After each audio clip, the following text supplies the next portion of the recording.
Hi, we are on Bubble Chapter 5. Just to kind of recap, we were just looking at Joe talking with Henry. Henry is planning on going outside in his new suit the next day in the parking lot at his hospital. Also, Joe is concerned because his new nurse, Amir, believes in aliens. So that was what kind of happened last chapter.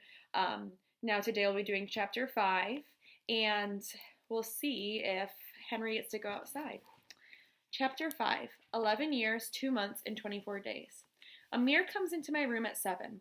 I watch him through half-closed eyes as he walks over to the window and raises the blinds.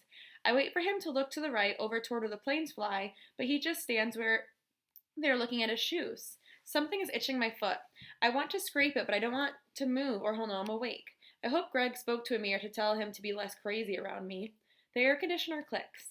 Amir looks up at the unit as the blades swivel, blowing clean air around the room. I scratch the bottom of my foot with my heel. Amir turns his head and looks at me. He knows I'm awake now. I don't know if I should speak or stay still. He walks past the end of my bed, opens my wardrobe, takes out a clean set of clothes, and puts them on the chair beside me.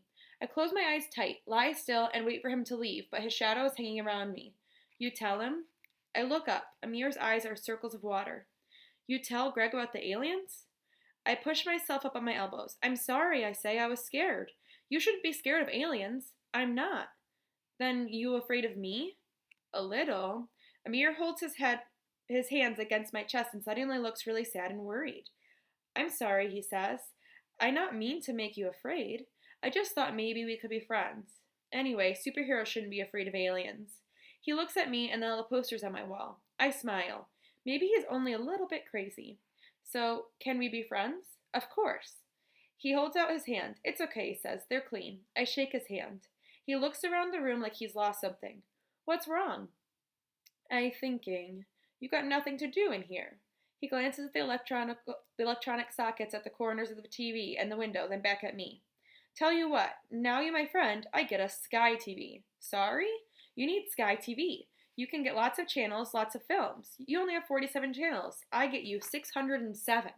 But I can't pay and people will notice. It's okay, he says. It's not a big deal. I bring up my card from home. We can watch football. Who you support? Arsenal. Snap, he says. I sit up, my head spins. I lean back on my pillow and wait for it to stop. Amir doesn't seem to have noticed. The worry has gone from his eyes, now they're sparkling bright. I don't understand how someone can look so sad one minute and look so happy the next. He jumps out of his chair, walks to the end of my bed, and checks on the wires on the back of the TV. I think of all the new channels I could watch. I'd have so many I wouldn't have to go to sleep early just because there was nothing on. I could stay up all night, watch the films as Henry and Beth wouldn't have to spend all their money on DVDs anymore. Amir shouts something. Sorry? He looks up at the top of the TV. How long have you been in here? All my life, I say. All of it? Nearly. Didn't they tell you? That's terrible. You've been in here all your life and they didn't give you Sky TV? I laugh. Amir is smiling at me. After being scared for so long, I suddenly want to laugh. Amir is so confusing. Maybe he's not a real person. I look around the room for a hidden cameras, waiting for him to take off his disguise to reveal himself as a celebrity. Amir walks over to the window, bumping his head against it as he tries to look up at the hospital roof. We could put a dish up here, he says, putting his hand against the wall. I swing my legs over the side of my bed. But what about the aliens? They don't need dishes. No, I say. I mean, if you're watching TV, you won't be watching the aliens. That's okay. We can look out for them at the same time. I was wrong. He's definitely still really crazy. I check the time. The doctors will be here in a half an hour, and I've not even showered. I put my feet on the floor. My head spins, but not as much as yesterday. I need to feel better before the doctors arrive. I don't want to miss the documentary team. I pick up my clothes and walk into the bathroom. Amir pulls his chair to the door, and all the same time I'm washing, I can hear him talking outside. He tells me that his brother will install the dish, and he'll put the wire around the edge so the pigeons won't sit on it and ruin the signal. He says his brother knows all about things like that. I check my body again. No new bumps, no new bruises. Then I realize the TV plan won't work. Amir, I shout. It won't work. They won't let him in. He doesn't answer, so I shout again. But there's still nothing. I dry myself off and put my clothes. Amir! I stop. The room is quiet and still. Amir is back at the window. Dr. Moore and Dr. Houston have arrived and are standing by the monitors. Dr. Moore has notes clutched to his chest. Dr. Houston is smiling without opening his mouth. I know what that smile means. I sit down at the edge of my bed. It's okay, I say.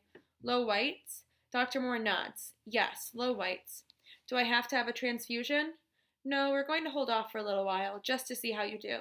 You're not feeling too tired or have a sore throat? No, I stare ahead and hope they can't tell that I'm lying. The mattress sinks as Dr. Moore sits beside me. Joe, he says, there's something else. Something in the platelets that's causing your anemia. I look up. Amir's eyes are still bright. I wonder if he knows I am lying about my throat. He turns and looks out the window. Dr. Moore puts his hand on my knee as he gets up. Don't worry, Joey says. It's just a case of working things through. I watch the doctors leave the room. I'm glad I don't have to have a transfusion. I hate the achy, dizzy feeling I get as they take the old blood out and put the new blood in. It makes my white blood cells increase, helps me fight infection, makes me stronger, but I have to lie down for the whole day afterward. The documentary people would definitely have left by then. But what about my anemia? That's what I don't have enough iron in my blood. Is it really serious? Maybe they're letting me do the documentary because it's the last thing I could do. Maybe they think I'm going to die. I think about dying a lot. It's hard not to when a monitor beeps every time my heart beats. I never want the beeps to stop. I might not be able to do much in here or go outside, but I've got Beth and I've got Greg. I'd miss them and I know they'd miss me. I'd rather live all my life in a bubble than die. It's cool to even be born. That's what me and Henry say. Amir turns away from the window. The room is so quiet, it's just like all I can hear is the sound of us breathing and the men drilling outside. I wonder if he knew about the anemia. Maybe he did, and that's why he's trying to get me Sky. Maybe it's his plan to help me watch all the programs and films in the whole world before I die. He smiles at me nervously and picks up the TV remote. The TV flickers on. Oh, great. Countdown. Do you like it? No, I say, it's for old people. Amir looks pretend angry. My wife records it and we watch it every night when I get home. I sigh. Amir walks around to my side. What's wrong? I upset you, Joe? I don't want to tell him what I've been thinking. It's nothing. I'm just tired of TV. Is it okay if we talk instead? Talk? We going to get 607 channels and you want to talk? He pokes me gently on the top of my arm, but not enough to bruise it. I'm joking. He turns the sound down. I like to talk too. What do you want to talk about? He sits down beside me. I look at the TV. A pretty woman picks off letters off the board. I quickly glance to Amir. I've said I want to talk, but I don't know how to start. I look around the room at the monitors, the window, my laptop. The minute hands on a big clock counts away the seconds on the TV. It ticks past 5 seconds, on toward 10. Amir slams his head down my bed. Blind worm, he shouts. I jump. Oh no, the craziness is coming out again. I edge to the other side of my bed. Sorry, I didn't mean to frighten you, he nods at the TV. Blind worm. I'm right. Just you see. Oh yes, the program. Phew. I look back at the TV. The countdown clocks is still ticking. Amir turns the sound up and tilts his head like he's thinking. Born wild, says a man with the gray hair and glasses. Amir laughs. You can't have that. It's 2 words. Another man with dark hair opens a dictionary and shakes his head. The man with glasses looks down at his pad. A lady smirks beside him. I've got owl, he says. Owl, says Amir. 3 letters? My children do that. The longest word is blindworm, says the man with the dictionary. Ha! You see? Perhaps Amir is insane, but also a genius. Cool. Wow, can you do that every time? Yes, he says. As long as there's not more than 6 consonants, then it gets hard. It's harder than a Rubik's Cube. I can do that in 23 seconds. I show you. Have you got one? No, I don't think they're hygienic. Never mind. We watch planes instead. He turns the TV off and walks over to the window. I blink and shake my head. Amir's talking so quickly he's making me dizzy. Come on, he beckons. I get up and walk across to the window. For a while, we don't say anything. I look at the people walking the traffic while Amir watches the planes. Down the road, the men in the orange coats are still drilling. They're getting closer every day, but they're as slow as snails. I look up at the roof opposite of me. The man in coveralls is walking between the silver vents and the poles. The pigeons flap their wings, jump up and down, but they bash against the cage. The man bends down, opens a cage. The pigeon flutters as he puts his hand inside. I wish they could squeeze past his arm out the cage door. I wish they could escape his hand and fly away. The man grabs a pigeon and slits its throat. I look away. Beth's right. It's not nice. It's not fair that they die like that. Amir leans forward and starts rolling his forehead against the glass. He stops and looks at me at the corner of his eye. You should really try this, he starts to hum. Why? Just try. It's like whistling. It takes bad things away. The man in coveralls walks back across the roof toward the door. I put my hands on the windowsill, slowly leaning forward until my forehead touches the glass. The cold of the outside comes through the cools of my skin. I hum very quietly. I don't know if it takes the bad things away, but it makes my head feel like it's lifting off. It's nice? Amir asks. I close my eyes. and it's as if I can feel my blood slowing down, moving in slow motion through my arms and legs, getting slower and slower until it stops. The only place I can feel it is in my head. Yes, it's nice.